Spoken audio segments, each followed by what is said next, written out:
காலையில் கிருத்தனியா அவங்க பாட்டி வீட்டுக்கு போனோடனே கடன்னு வீட்டில் இருக்க எல்லா வேலையும் பண்ணியாச்சு. துணியை மிஷினில் போடுறது, வீட்டுக்கு மாப் போடுறது, க்ளீனிங் ஒர்க்கு எல்லாமே முடிச்சிட்டேன். கிருத்தனியா வந்து இன்றைக்கி அவங்க பாட்டி வீட்டிலேருந்து வரும்போது அழகாக குடுமி போட்டு அதில் பூ வேறு வச்சுட்டு வந்திருந்தா. ரொம்ப க்யூட்டாக இருந்தது.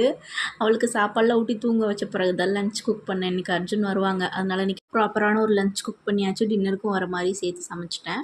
கிருத்தனியா தூங்கிட்டு இருந்தா. மறுபடியும் நான் வந்து குளிச்சுட்டு துணியெல்லாம் காய போட்டதெல்லாம் எடுத்துகிட்டு எல்லா வேலையும் முடிச்சிட்டேன். இன்றைக்கி கொஞ்சம் வந்துட்டு பீஸ்ஃபுல்லாக போகிற மாதிரி இருந்தது.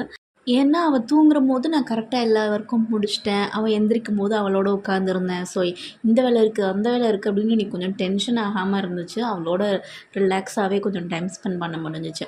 அப்புறம் இன்றைக்கி ஈவினிங்காக வந்து குலாப் ஜாமுன் செஞ்சேன். என் ஹஸ்பண்டுக்கு ரொம்ப பிடிக்கும். அவங்களுக்கு நீ நாளைக்கு லீவ் தானே வீட்டில் இருப்பாங்களேன்னு சொல்லி செஞ்சேன். எங்கள் வீட்டில் எங்கள் அம்மா செஞ்சு வச்சுருக்கப்போல்லாம் கிச்சனுக்கு வரவுமா இருப்பேன். இப்போலாம் அவ்வளோவா ஸ்வீட் ஸ்மெல்லில் வந்து இன்ட்ரெஸ்ட் இல்லாமல் ஆயிடுச்சு. நானே செய்கிறனாலையோ என்னவோ தெரில.